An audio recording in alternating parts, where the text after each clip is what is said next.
Hello students, today we will study about the play therapy. So first we will see the introduction of play therapy. Play therapy is a method of therapy that uses play to uncover and deal with the psychological issues.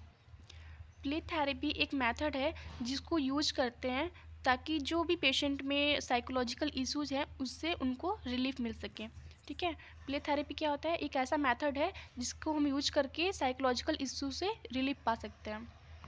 Now we will see the definition of play therapy. Play therapy is a natural mode of growth and development in children through which child learn to express his feelings and emotions. जो play therapy है वो child की growth and development में भी help करता है और इससे क्या होता है कि जो चाइल्ड हैं उसमें जो भी फीलिंग्स हैं या इमोशंस हैं उसको ईजिली एक्सप्रेस कर देते हैं, तो ये हमारे लिए बहुत बेनिफिशियल है। Now we will see the indication of play therapy. Play therapy हम किसके किसके लिए यूज कर सकते हैं? तो फर्स्ट है ऑटिज्म। ऑटिज्म मीन्स होता है अ चाइल्ड और a person have difficulty to communicate. Okay, next है mental retardation, deaf and hearing impaired, जो चाइल्ड गूंगा या बहरा है, ईटिंग डिसऑर्डर है, ठीक है, पोस्ट ट्रॉमेटिक स्ट्रेस डिसऑर्डर है एंड पार्किंसन डिसीज़। तो ये सब जो डिसीज़ वाले जो पर्सन हैं, जो पेशेंट हैं, उनको हम प्ले थेरेपी प्रोवाइड कर सकते हैं। अंडरस्टैंड?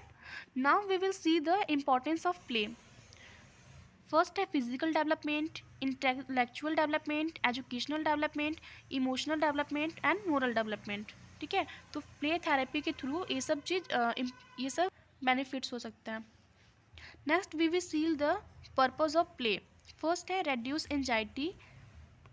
ठीक है, जो भी पेशेंट में जो भी एंजाइटी है या फिर साइकोलॉजिकल इश्यूज हैं उससे क्या करता है, उसको रिड्यूस करता है और इससे रिलीफ करता है। ठीक है, नेक्स्ट है facilities a child expression of his feelings. जो भी चाइल्ड्स के अंदर फीलिंग्स हैं, इमोशंस हैं, ये किसके थ्रू उनको प्रॉब्लम हो रहा है, तो हम प्ले थेरेपी के थ्रू उनका जो एक्सप्रेशन है वो पता कर सकते हैं। ठीक है, उनकी जो फीलिंग्स हैं उनको एक्सप्रेस करा सकते हैं। Promote self confidence. ठीक है, उनमें जो कॉन्फिडेंस लेवल है वो इंक्रीज हो जाएगी।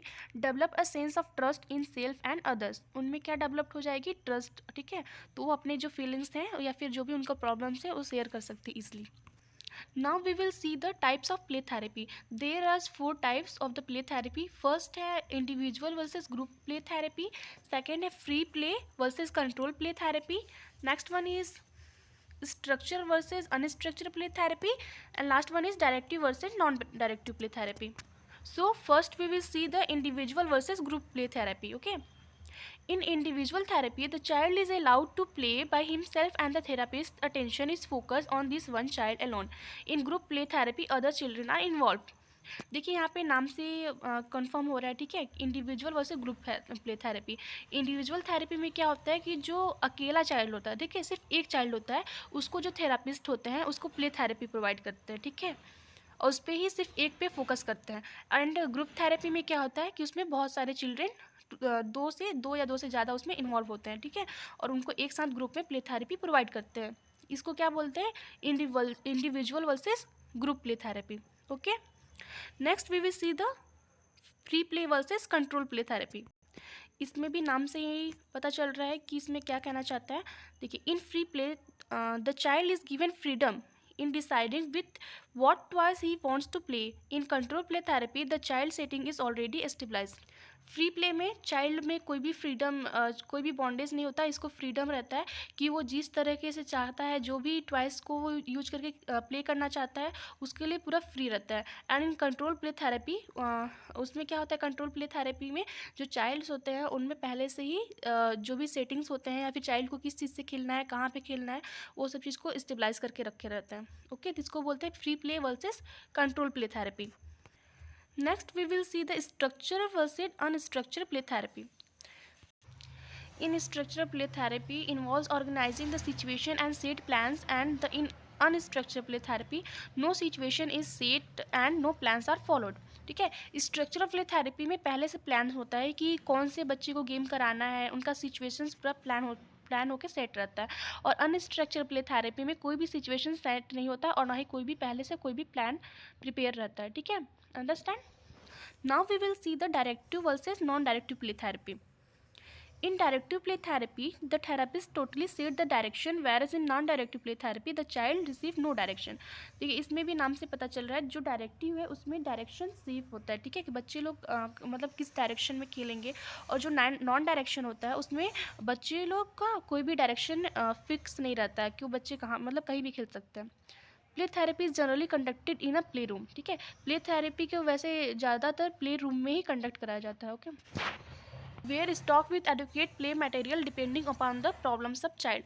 प्ले रूम में प्ले कंडक्ट कराया जाता है जहाँ पे बहुत सारे प्ले के मटेरियल्स होते हैं, टॉयज़ होते हैं, और जो भी चाइल्ड होता है उसके जो भी प्रॉब्लम होता है उसके अकॉर्डिंग उसको प्ले कराया जाता है और उसको चाइल्ड दिया जाता है. ठीक है, उसको टॉयज़ दिया जाता है उस चाइल्ड को.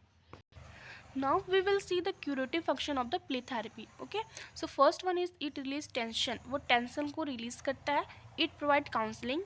It improves emotional growth through his relationship with other children. अगर हम ग्रुप थेरेपी अगर प्रोवाइड कर रहे हैं चाइल्ड को, तो उसमें जो बच्चों के बीच में जो रिलेशनशिप है या फिर इमोशंस हैं वो भी इम्प्रूव होता है. ठीक है, it provides the positive qualities. ठीक है, प्ले के थ्रू बच्चे में की जो माइंड है उसमें पॉजिटिव क्वालिटीज़ इम्प्रूव होते हैं, उनमें प्रोवाइड होते हैं. Okay, now we will see the diagnostic function of play therapy. Okay. So first, play therapy gives the therapist a chance to explore family relationship of the child and discover what difficulties are contributing to the child's problems.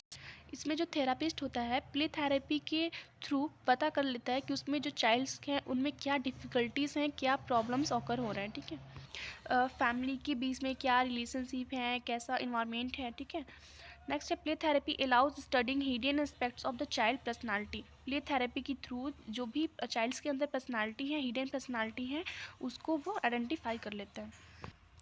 Next है it is a possible to obtain a good idea of the intelligence level of the child. Play therapy के through हम क्या कर सकते हैं, जो भी child में इंटेलिजेंस लेवल है उसको हम आइडेंटिफाई कर सकते हैं, उसको एसेस कर सकते हैं. Next, through play inter sibling relationship can be adequately studied. ठीक है, पेशेंट में कैसा रिलेशनशिप है एक दूसरे के प्रति, ठीक है, उसको भी आइडेंटिफाई करते हैं, तो उसका एसेस करते हैं. सो ये हमारा था प्ले थेरेपी. ठीक है, आई होप सबको समझ में आया होगा. Okay, thank you.